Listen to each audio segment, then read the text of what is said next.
ভারতের গণতান্ত্রিক যুব ফেডারেশনের ধর্মনগর মহকুমা ভিত্তিক আগামী 28শে জুন 22তম সম্মেলন অনুষ্ঠিত হতে যাচ্ছে। প্রথমেই সম্মেলন প্রস্তুতি কমিটির পক্ষ থেকে এই সম্মেলনকে সার্বিক দিক থেকে আগামী প্রজন্মকে বাঁচানোর জন্য, বিপন্ন অর্থনীতিকে পুনরুদ্ধারের জন্য,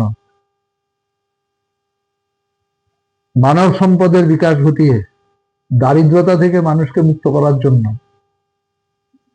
আমাদের রাজ্যে যে সহায় সম্পদ আছে, প্রাকৃতিক সম্পদ আছে, সেই সম্পদগুলোকে যথাযথভাবে ব্যবহার করে যুবকদের কর্মসংস্থান তথা স্বনির্ভর করবার জন্য প্রকল্প গ্রহণের জন্য আগামীর যুব আন্দোলনকে আরো বেশি শক্তিশালী করার লক্ষ্যেই এই সম্মেলনকে সফল করে তুলতে এই ধর্মনগরের সমস্ত অংশের মানুষ, গণতান্ত্রিক চেতনা সম্পন্ন মানুষকে এই যুব সংগঠনের পাশে এসে দাঁড়াবার জন্য আমরা আহ্বান রাখছি। অত্যন্ত গুরুত্বপূর্ণ সময়। সারা বিশ্ব জুড়ে যুদ্ধবাজরা যুদ্ধ উন্মাদনা সৃষ্টি করে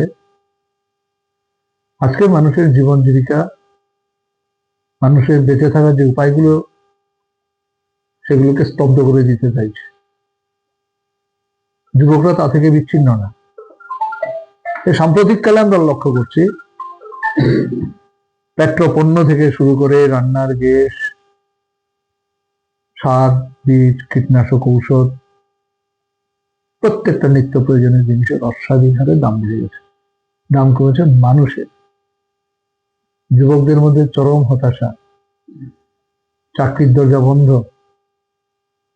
শাসক বিজেপি ক্ষমতায় আসার আগে যুবকদের যে প্রতিশ্রুতির ললিপপ দেখিয়েছিল, আজকে সমস্ত প্রতিশ্রুতি রূপায়ণে তারা ব্যর্থতার নজির সৃষ্টি করেছে।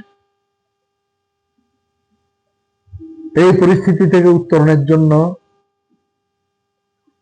ভগৎ সিং, ক্ষুদিরাম বসুর উত্তরাধিকারীরা আগামী 28শে জুন এই ধর্মনগরে তাদের 22তম সম্মেলনে সামিল হচ্ছে। আসুন, আগামী প্রজন্মকে বাঁচাবার জন্য 22 তারিখের যে সম্মেলন, এই সম্মেলনকে সফল করবার জন্য আমরা প্রস্তুতি কমিটির পক্ষ থেকে বহুমুখী কর্মসূচি গ্রহণ করেছি। এখানে সাংস্কৃতিক অনুষ্ঠান থাকবে, ক্রীড়া অনুষ্ঠান থাকবে, রক্তদানের মতো কর্মসূচি সম্মেলন প্রস্তুতি কমিটি গঠন করেছে। নির্দিষ্ট সময়ে আমরা সকল অংশের মানুষের অংশগ্রহণকে সুনিশ্চিত করেই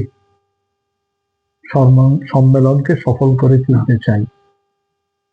আমরা বিশ্বাস করি যে এই যে গোটা রাজ্য জুড়ে ডবল ইঞ্জিনের সরকারের নেতৃত্বে যে দুঃশাসন চলছে, এই দুঃশাসনের বিরুদ্ধে যুবকদের হাতে কাজ পৌঁছে দেওয়ার জন্য, রাজ্যে যেভাবে বিজেপি জোট রাজত্বে নেশার সাম্রাজ্য বিস্তার হয়েছে, যুবকদের মধ্যে যে হতাশা, এই হতাশাকে কাজে লাগিয়ে যুবকরা যাতে আন্দোলনমুখী হতে না পারে, সেই জন্য তাদের নেশার সাগরে ডুবিয়ে দেওয়ার চেষ্টা হচ্ছে। তা থেকে আমরা উত্তরণ চাইছি, আমরা প্রজন্মকে বাঁচাতে চাইছি। সেই জন্য ভারতের গণতান্ত্রিক যুব ফেডারেশন গোটা রাজ্য জুড়ে প্রজন্ম বাঁচাবার আন্দোলন তারা শুরু করেছেন।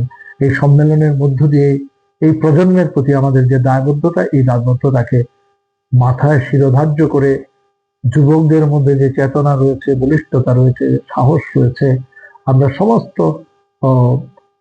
অপশাসনের যে প্রাচীর, সেই প্রাচীরকে ভেঙে চুরমার করে দিতে চাই। সেদিক থেকে ভারতের গণতান্ত্রিক যুব ফেডারেশন সফল হবে, তাদের এই সম্মেলন সব দিক থেকে সফল হবে আমরা বিশ্বাস করি। ধন্যবাদ।